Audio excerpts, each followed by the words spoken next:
Do you struggle to see yourself as creative, or have you ever wondered where your creativity comes from and how to maximize it? This week, I'm joined by Jacob Nordby, founder of a writing room collective and author of Blessed Are the Weird, a manifesto for creatives, and The Creative Cure, a powerful guide to reconnecting with your creative self. In this week's episode, Jacob and I dive deep into the healing power of creativity, trauma, and the inner wisdom we all carry within us.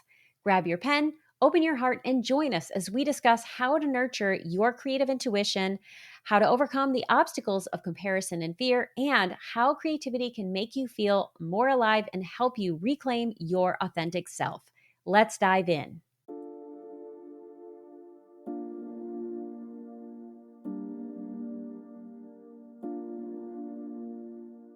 Welcome to Writing Your Resilience, a podcast for writers who want to create stories that change lives, especially their own. I'm your host, Lisa Cooper Ellison. As a writer and trauma-informed writing coach, I'm here to guide you on a transformative journey through the art of writing, self-discovery, and resilience. Each week, I'll share my best tricks, tips, and strategies to help you write more authentically, craft deeper, truer stories, and overcome the common storytelling roadblocks we all face. Together, we'll explore how to bounce back when life gets tough and stay connected to your inner calling. So grab your pen, your notebook, and an open heart. It's time to do the work that changes the world, one story at a time. Hi, I'm Lisa Cooper Ellison, and I am excited to invite you to join me on March 5th for my course, Memoir Backstory. If you're a memoirist, you know that backstory is a crucial part of your memoir, but it can be so tricky to figure out how much to include and how to weave it in without overwhelming your story. In this webinar hosted by Jane Friedman, you'll discover what to keep, what to cut, and what to repurpose so that you can write a captivating story while also working on your author platform. Best of all, this webinar is only $25. To register, go to janefriedman.com/memoir backstory with Lisa Cooper Ellison or click on the link in the show notes. I look forward to seeing you on March 5th. Well, hello, Jacob. Welcome to the podcast. I am delighted to have you on today.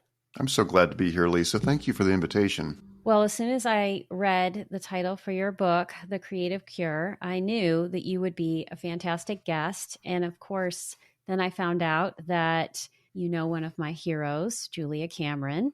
So that also interested me. And then when I started reading your work, I learned you are of my tribe, which also interested me. So I always like to give people a chance when we begin this conversation to let us know a little about you. So what would you like us to know about your book, about your experiences, about how you see creativity? I would love to start there because I feel like it's so central to this entire talk, the how do I see creativity? Yeah. And that is, Lisa, that I actually wrote The Creative Cure as a follow-on to a book previous called Blessed Are the Weird, a Manifesto for Creatives. And what I discovered was so many people, more people than I expected, raised their hand and said, oh, yes, I'm one of those folks. But there were so many others who would come to me and they'd have this wistful look in their eye and they'd say, I'm just not that creative, or I don't have a creative bone in my body. And that began this real deep search for me because I'd been writing drafts of The Creative Cure and I just didn't feel like I was getting where I wanted to go with it. I began to realize that we way too often in the modern world have defined creativity as a product. It's an expression. So it's the book or it's the thing. And I love to move that back all the way back to, as Parker Palmer would say, I want to start with the who, because to me, creativity is our essential life force energy, and it's meant to flow through every part of our lives, just like blood does in our veins or sap does in a tree. If it's not flowing to an area, that area begins to get sick and die. So that's, I feel like, such a crucial thing to start with. Is I see so many creatives, so many people show up to me and they just feel tortured that their work isn't going to be good enough, that it won't come out right, all of the things. I'm sure you hear this too. And when we go, can we just take a breath and step back from the product of this and remember this is remembering ourselves back alive. It's bringing ourselves back into connection with who we really are. Oh, I love that. Remembering ourselves back to being alive. That's such a wonderful way to put it. And that is a lot of what I do when I'm working with people. In fact, I was on a panel last night, and one of the things we were talking about was inspiration or, reasons why we write. And so I work with writers, which is just one form of creativity. There's so many forms. And that's what I love about your book is you talk about this more expansively, but that just happens to be the modality that I work with. And, the question I get asked a lot is it good enough? And then of course, is it good enough for what or who? And what I always tell people is if you want to have a sustainable creative life, whatever that is for you, really look at yourself. How is this going to transform me in some way? Just engaging in this. And if you allow that to be the driving force, it doesn't matter if it meets some metric that the outside world says is, what you're supposed to do. Your work is always going to be successful because it's always going to be meaningful to you. Right. Yes, Lisa. I love that you work with how we gaslight ourselves, the toxin of comparison, and all of those things. I was listening to a program with David Foster Wallace last night, and, he's one of these writers who is difficult, but also I find admirable because he was willing to break so many rules and have it work. And so I'm listening to him just kind of riff as he does, both in writing and in verbally. And I started to compare myself to that, like, oh my God, Mm. how fluid, how articulate, how outside the lines he is. And then I just kept needing to remember, well, that goes to my deep understanding of transformation, Lisa, which is in our modern world, most of us tend to find a guru or a model, somebody to look up to. And then if we can trim our behavior and what we do to follow them, then we'll become like them, which is worthy, which is successful, which is all these things. As I see transformation, it is much closer to nature, which is every acorn holds in it the code of the oak tree it's meant to become. It's not meant to become a pine tree. A caterpillar never transforms to become an eagle. It becomes a butterfly, right? So to me, that helps us, if we're willing to do that work and pay attention to it, it helps us remember, I'm not meant to become someone else. Like some other writer, I'm meant to become who I am. Yeah, I think of that famous quote, and now as we're talking, my mind is going blank on the name. But, the idea of keeping your channel open, that it's not your business. If it's good enough, if it's received well, it's just your business to do the work. And I had a client recently that is at the very end. Like her book is so good. I mean, I just absolutely love this work. And it's a joy. It doesn't matter to me if it's meeting that metric or not. I care that you are doing it and that you are becoming your most authentic self. And it is a joy when things are working well. And then there was this slight snag. And then I saw the panic in her face of like, oh my gosh, there's this thing and it feels insurmountable and I can't do it. And the advice that I gave to her is I said, everything is inside you. It's all there perfectly. All you have to do is get quiet enough to listen. So I said, go for a walk, put your headphones in, get out your memos app, just push play. And then I want you to just talk to yourself. Invite your highest self in, that wise part of you that knows, and then talk through the answer because it's there. I love that so much. And I see how much of your work is trauma informed. I love that. And it's so crucial, I feel, because most people walking around the world are to some degree traumatized. And I feel that writers, people who have the desire to write, most of us are at least highly sensitive, if not deeply empathic. I feel like that's part of what we show up with that makes us able to feel and see and express, but also it makes it likely that we'll even more deeply experience some of those traumas and be affected by them. Mm-hmm. Yeah, and that was one of the things that I liked about your book is you have this nice trifecta of things that shut us down: rejection, trauma, and socialization. And I was really thinking about how does all of that show up in my clients and myself, because I'm a creative person too. And what I find is sometimes it's easy to access my creativity and sometimes it's not, depending on what's going on out in the world or what's going on inside me. And so I think it's okay for all of us to admit that, yeah, this is just what it's like. And it's about having those tools to figure out, okay, here's where I am what do I need to do to get back to that more authentic place, to that more regulated place? Like, that's what I do a lot with trauma. Like, people are always asking me, what does it mean to be a trauma informed, writing coach? I'm like, I understand what trauma is. I understand how it impacts our creativity, and I know how to help people regulate themselves. Because, like you were saying, so many of us have experienced something traumatic, and then the world we live in is out of sync with who we are, right? And especially just social media, all of the things that we are exposed to keep us in this jacked up fight or flight state all the time. Our nervous systems are just on edge, even if you're not dealing with trauma. Yeah, I think one of the definitions of trauma that helped me the most, because I see a lot of people being reluctant to accept the label of I'm a trauma survivor, right? Mm-hmm. Because there's this whole capital T headline trauma, well, my story doesn't belong on CSI or anything like that. So this definition helped me so much, which is the simplest definition of trauma is that the event has the quality of feeling inescapable. Yeah. Right.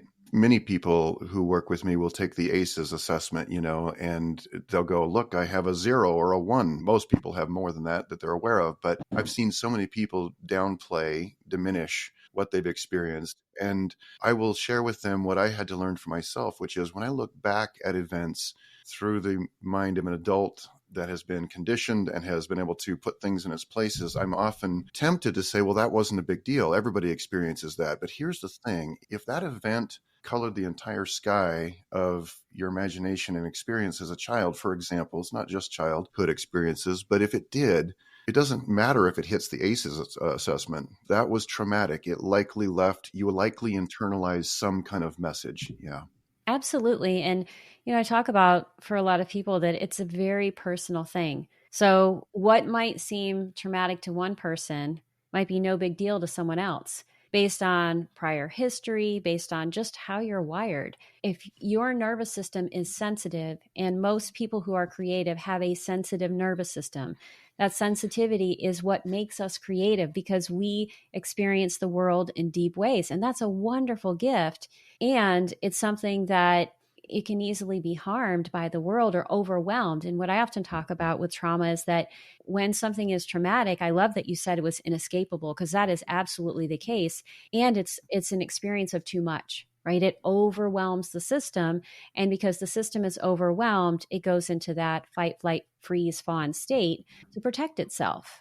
I love that now you've touched on an area that has really consumed me. In fact, I wanted more of this to go in the Creative Cure. I'm working on a new book where more of the actual research and neuroscience and all of that, ventral vagal theory or polyvagal theory, will show up there because I feel like it's so important. But in most of my workshops, I will show the polyvagal chart and show folks how most of us are up on that arousal curve, up into fight or flight, up into anxiety. And if we pop over into freeze, I have a dear friend who's a EMDR specialist, and he talks about walking people out of freeze. Yeah. You can't just help them drop directly from freeze, which is that true shutdown state, down into that lovely ventral vagal state where we're open and feeling safe and connected and all of that. I call that the creative green zone, the ventral vagal state. But he said we can't walk people through the upper ranges of fight or flight and fawn without them re-experiencing the fear that pushed them into freeze. Yes. And he said that's why it is such a gentle,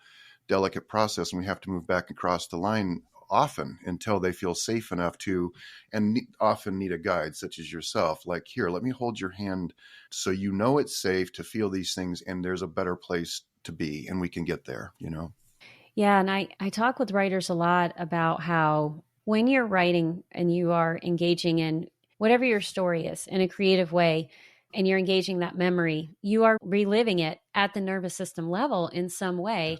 And so something that happens, I think, when we get really product driven, like, I want to hold a book in my hand, I want to get this thing done, I want to have whatever success that I'm hoping to have, we push ourselves, and we Yeah. can only go as fast as the most fearful part of us can go. And when we push past that point, we tend to re traumatize ourselves, because trauma generally happens when something happens that we either don't want or we don't get what we do want and we don't have a choice, right? And there's some sort of force involved. And so when you're forcing yourself to do something that this scared part of you doesn't want to do, you are likely, recreating or reenacting what happened to you. And so your creativity is more likely to say, peace out, I'm done. I love what you said, and I'm not going to say it, but I'd love to hear it again because I feel like it's meme worthy. We can only go as fast as the what was that you said? Go as The fast most as the fearful part of us can go. yeah, I love that.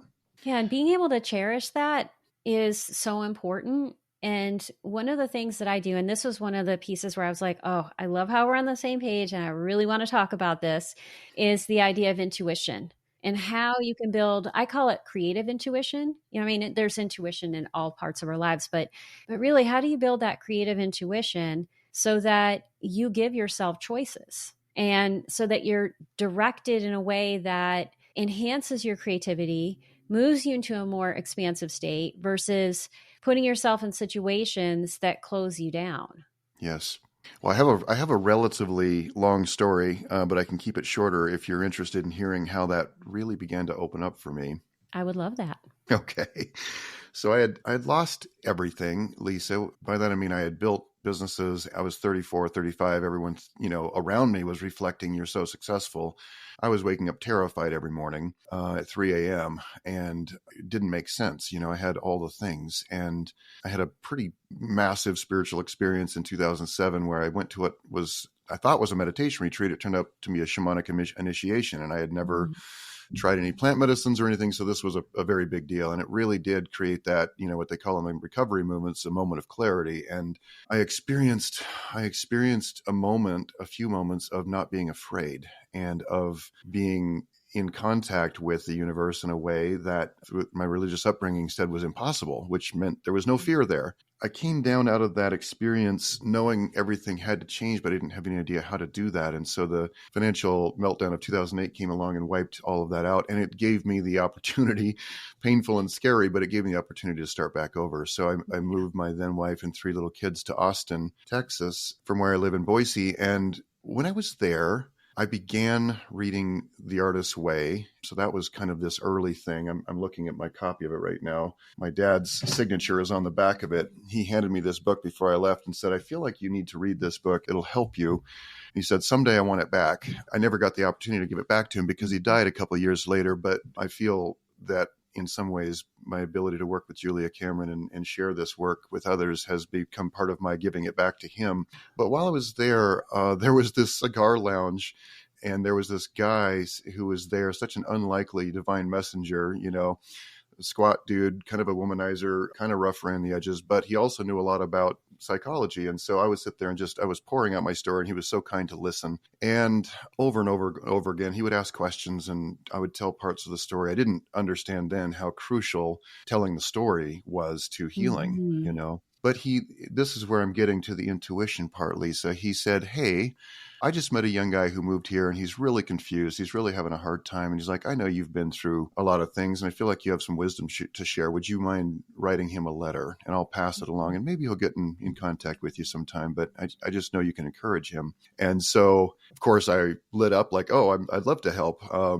Before the conversation ended, he let the cat out of the bag, which was he was asking me to write a letter to myself. And I didn't dismiss it, though, because of the fact that I learned the trick. I really realized, oh, this is likely to help. So I began writing letters from Jacob, who is my own self that I'm aware of. And I used Austin, my middle name, as the other person. So I began writing these letters to Austin, and I would just pour out my heart and my pain and confusion and fear and all the things.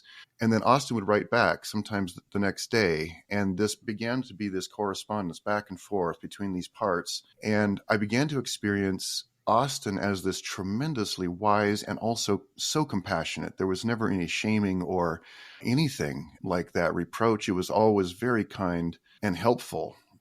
Feeling a little emotional right now, even thinking about that exchange. And over time, the pain that I was expressing began to diminish, and I began to notice the voices started to sound the same. And that was when I began to experience this truth, which was always a concept before, Lisa, that all the wisdom that we really need, and you said this earlier, it's within. Yeah. And then all these years later, 15 or so years later, or more now, wow, writing is a daily practice, morning pages, and I've adapted it a bit to become more of a conversation. I used Writing Down Your Soul by Janet Connors as part Mhm. of that process, but it becomes this conversation with inner parts and the universe. And I'm always astonished to discover how clear and practical and compassionate the guidance I get back from these kinds of conversations are. And I do it every day because it's a lifeline. So I would say that's part of how I began to learn to trust that the information, the wisdom I needed was within. And then, of course, over time, being led into my own trauma work, I began to learn how we cut off our intuition, we cut Yeah. off our senses, and how we communicate with ourselves and listen to ourselves because of traumatic experiences and conditioning. Mhm. First, thank you for sharing that story. Second, I'm really sorry about your dad. So I just want to honor that. And I love Mm. that you have that book with his signature in it, and that is a part of just your growth journey. And, I write letters to myself as well. I have a whole ceremony that happens at the beginning of the year. I mean, I do it at different times. You're inspiring me to do it even more. But I always write this from my highest self. And in the beginning, it felt really hokey, like, what is this? I mean, I've been doing it for a long time, so now it's not. But what I love that you did is you created this external character that you could talk to, right? So there was Austin who could write back. And that's such a practical way to do that. I think it's Seeking Wisdom by Julia Cameron. She talks about doing this kind of work in morning pages, but that you are really talking to your higher power or your higher source. She just uses different language. But the idea of an Austin, we all need one. And that's just such a great way to do it because the wisdom is there, but we have to find ways to get access to it. And I love that you're doing that in morning pages. And I'm constantly exploring with people how else can you find that in your life and be willing to see the signs for where you're supposed to go and listen to that internal wisdom, which often is so somatic. Yes, the somatic part I feel like is something we're so uncomfortable with in our culture. Mhm. We tend to be very left brain oriented and intellect heavy, and we are not listening to our interoception most of the time. Right. Yeah, we don't. And I think if you have, traumatic experiences, and I'll just speak from my own experience, I've talked about this in the past and I think I'm changing the way that I talk about it. I was talking with one of my recent guests, Natalie Buster, about the I am, right? And so Mm, when you say I am, you are really defining and claiming something. And yeah. that is really important to do. But you want to watch how you're using your language so that you're not necessarily claiming things that may not serve you long term, right? And so I have a diagnosis of complex PTSD, and it's been helpful to understand what that is and how I can care for myself, right? So it's useful as a diagnosis, but saying I am a trauma survivor, that connects me so much to the trauma, which is just a piece of who I am, right? And it's also a piece that's in recovery. And I've been in trauma recovery for a long time. So I Yeah. am a person recovering from complex PTSD. And that is the truth. But what happened when I was young, because I had parents who also had complex PTSD, intergenerational trauma, this stuff happens, they could not allow me to have my preferences or to have my experience because they were so dysregulated. So my dysregulation, whatever that was, whether I was anxious or afraid or angry, or just even if I wanted something that was counter to what they wanted, they couldn't allow it. It just was not possible for them. So they would tell me my experience was not real. You're making this up, you're over dramatizing, you're selfish. Why would you want that? All of those things. And when that happens to people, and I'll say when it happened to me, it made me distrust my preferences, my understanding of my own experience. And Mm. it shut down my intuition for a really long time. And I think part of my recovery process has been recovering that piece of myself. How did you do that? I'm sure it's many ways, but how are some of the ways you've been able to recover that piece? Such a good question. Yeah, I think mindfulness was one piece of the puzzle. I talk about that just simply as being aware of the present moment without judgment. Like, how am I feeling? Being in my body. So, a lot of somatic work, because another thing that can happen when you're a trauma survivor is you live in, from the neck up or not even in the body at all. And so, really being able to say, okay, when am I tired? When am I feeling fear in my body or stress or anything else? That has been really helpful. 12-step recovery and using it as a framework to understand higher power and how that works in my own life has also been helpful. And energy work. And I mean, the list could go on, but I think the more I have been able to understand what's going on in my body and what my preferences are, the more I've been able to connect with just what is my yes and my no. And I'll tell you about something I'm doing right now, just very quickly, is human design. I got my human design report, and I don't know if you're familiar with that, but it has been so helpful because I am a very sacral person, right? Sacral chakra is your second chakra. It is all about creativity and intuition. And that is where my yes and no exists. So all day long, I'm like, what's my yes and no? How can I connect with that part of my body? And just using it as this like gentle, recurring practice. Mhm. And that has been really helpful. So I'm curious to know what's worked for you. Well, before I answer that, I'm curious, what's your main type in human design? I am a generator.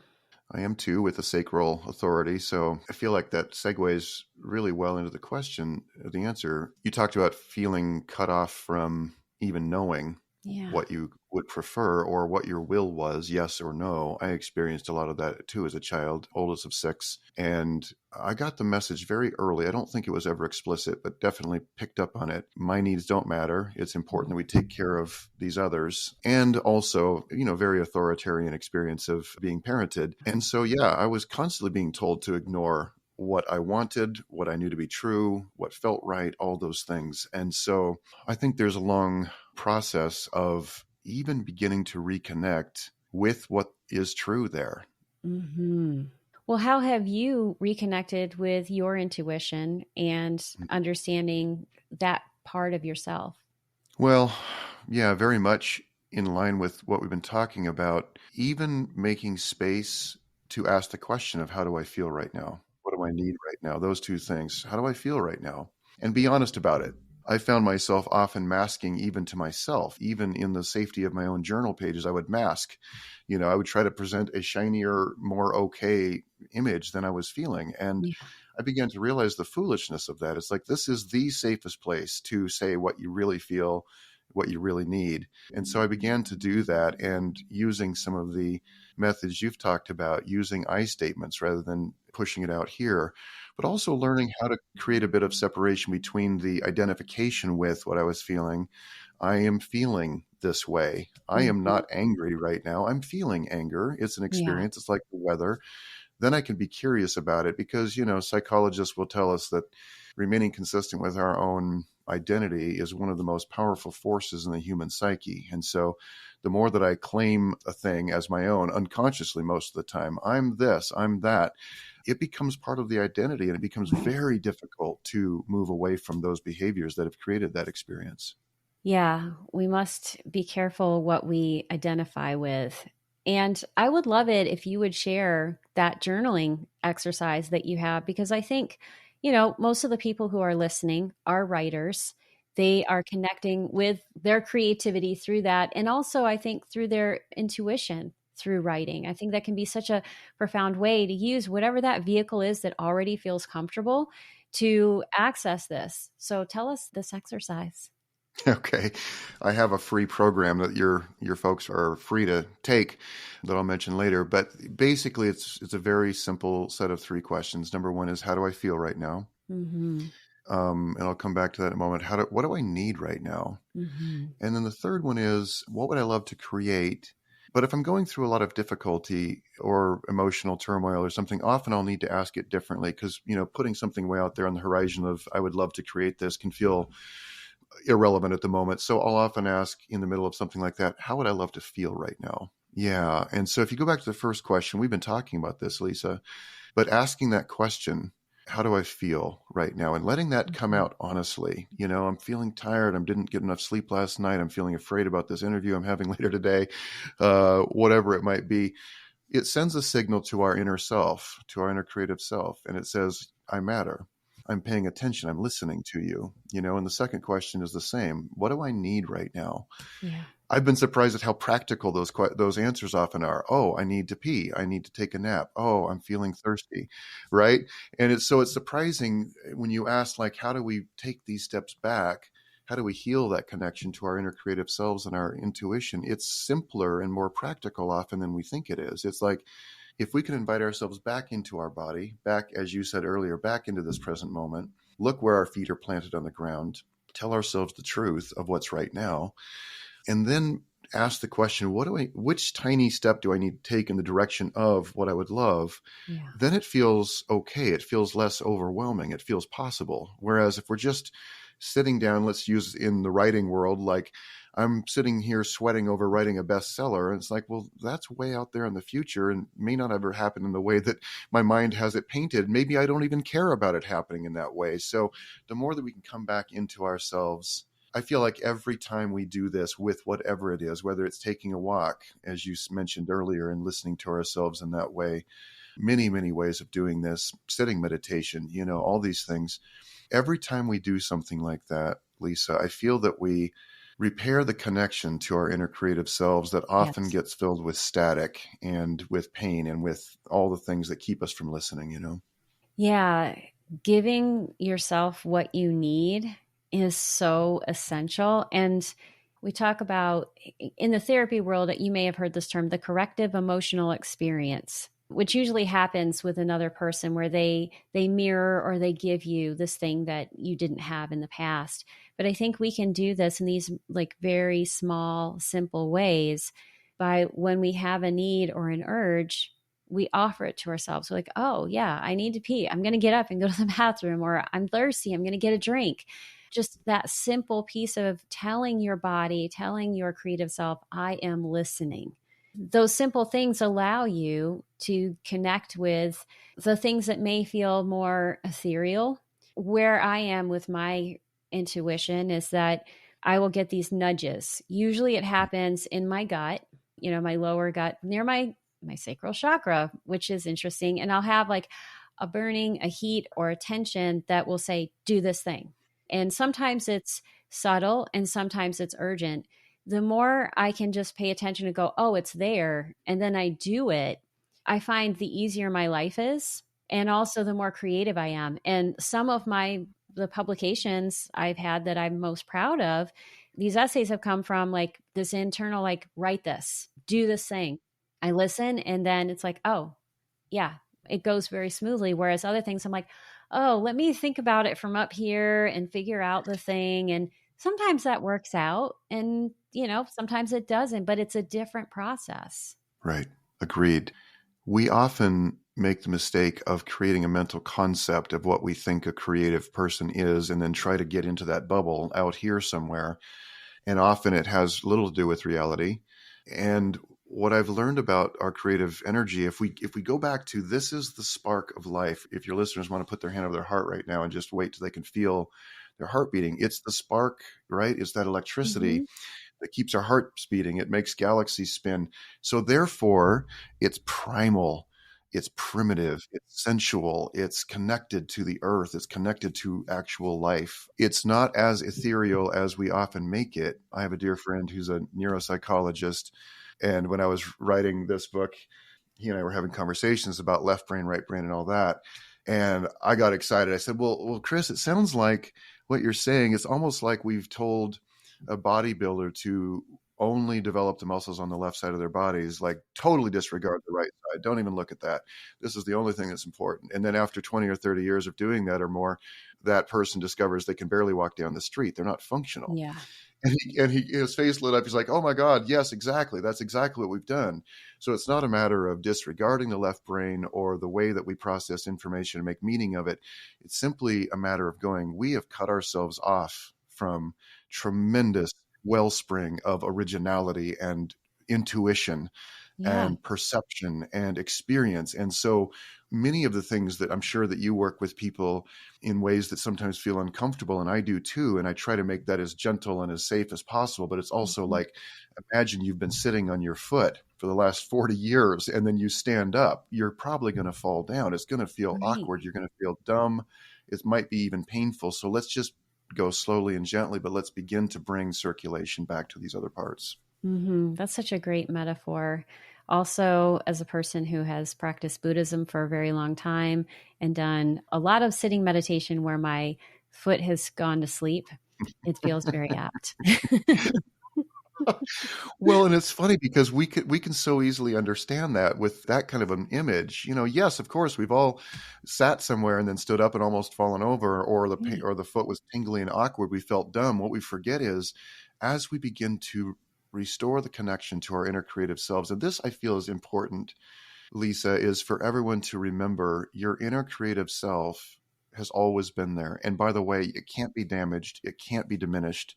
It's always there. What can happen and what does happen is we create this persona so that we can navigate the world that's known as our ego. And that becomes who we think we are. And often that connection between who we really are and who we think we are, who we've been using to survive and cope, that connection can get really, really frayed, and there can be almost no signal coming between. So everything we're talking about today is really about healing that connection, because the inner creative self, that inner genius that Plato talks about, it's alive and well in every single person who's listening to this. And the whole goal is to just reconnect and re-enliven it, not bring it to life, but re-enliven it because, yeah, it is already there and you just have to reconnect with it. Well, you mentioned just a few minutes ago, Jacob, that you have a program that people might be interested in. Can you tell us a little about that? Well, yes, and I kind of let the cat out of the bag with those three questions. That is essentially what it is. But they can go to creativeselfjournal.com, and that will allow them to look at what the program's all about. There's an ebook, I think it's 14 pages long, and I did an audio version of it. I also did a 3 or 4 minute instructional video just to help people understand why this process, why we're doing this. And then I also offer a guided visualization to really help people just begin to reactivate their imagination in creating a scene that feels peaceful and calming, and bring them down into that green zone. So I love giving this away. When I first wrote it years ago, it was because I was participating in a program, and I didn't think it was, speaking of gaslighting our own creativity, Lisa, I didn't think it was worth anything. It came out very quickly. It felt so basic. And then when I put it out there, at first hundreds and then thousands, and over time, just so many people have experienced. And I've had therapists I don't know write me and say, this is helping clients who have never been willing to journal actually try it. Nice. So it's one of those experiences I've had of creating something that has been valuable, and I didn't think it was probably worth much. So it makes my heart happy to know that I can share it with people. Well, I can say, Jacob, from reading your book, meeting with you today, and just looking at all of the things that you do online, your work is very valuable. Thank you. Oh, and I really appreciate the chance to have spent time with it and to spend time with you. And I know that other people are going to be interested in it. It's going to speak to them. So if people want to connect with you, you've already given us one link. Are there any other links, or like if someone wants to connect with you on social media or any other way, what are the best ways for people to connect with you? They could probably visit my jacobnordby.com is probably a good, simple way to do it. They'll find a lot of this stuff there, and also links to social media. I made a decision probably 5 or 6 years ago not to try to build the biggest social media accounts. So people who show up to my stuff are are gonna just get what I like to share that day, Mhm. not because I'm necessarily trying to grow an audience to the maximum size. So I love people who hang out with me there, because it's like, you chose to be here because you are interested in some of the same things I am. I love that. And, I think that we can spend so much time trying to become an, I don't know, social media celebrity influencer, come up with the next word you want to, that it can actually really take away from our lives because so much of it is an illusion. And also, it just creates these unhealthy dopamine hits that they actually take away from your creativity and your joy, which that could be a whole other conversation we could have. So I might have you back another time to talk about that because there's so many things we could talk about. But I do want to let people know if they want to connect with you on social media, all of your links are in the show notes. So it should be very easy for people to connect. And I hope that they do. And I look forward to staying in touch with you because one of my heroes, and you do such great work in the world. So thank you so much, Jacob, for being on the show. Oh, what a pleasure. It's really been great to speak with you today. Thanks for listening to my conversation with Jacob Nordby. If you'd like to learn more about Jacob, and most importantly, buy a copy of The Creative Cure, please see the show notes for this episode. But before you go, please text the podcast if you're on Apple Podcasts or Spotify, or post a comment on YouTube with a name you'll use when writing letters from the wisest part of yourself. You share yours, and I will share mine too. And speaking of comments, I want to thank Tina Sweet and Karen DeBonis for your recent comments and questions about embracing the full catastrophe with Casey Mulligan Walsh. It was clear that you listened to this carefully, and I was deeply appreciative to hear from you. That's it for today's episode. Thank you so much for tuning in. I truly couldn't do this podcast without your support. If you love this episode, here are 3 simple ways you can keep this show thriving. 1, subscribe or follow Writing Your Resilience on Apple Podcasts, Spotify, or YouTube so you never miss an episode. 2, leave a 5-star review to help others discover the podcast. 3, join my engaged writing community by signing up for the Writing Your Resilience newsletter. As a thank you, you'll receive a free copy of Write More, Fret Less, a toolkit for gaslight-proofing your writing practice. Have feedback for the show, a topic you'd love me to cover, or questions you'd like me to answer? Drop a comment on YouTube, text the show, or email me at writingyourresiliencepodcast@gmail.com. Until next time, keep writing, keep growing, and keep showing up for yourself. Your story matters, and I am so proud to be writing alongside you.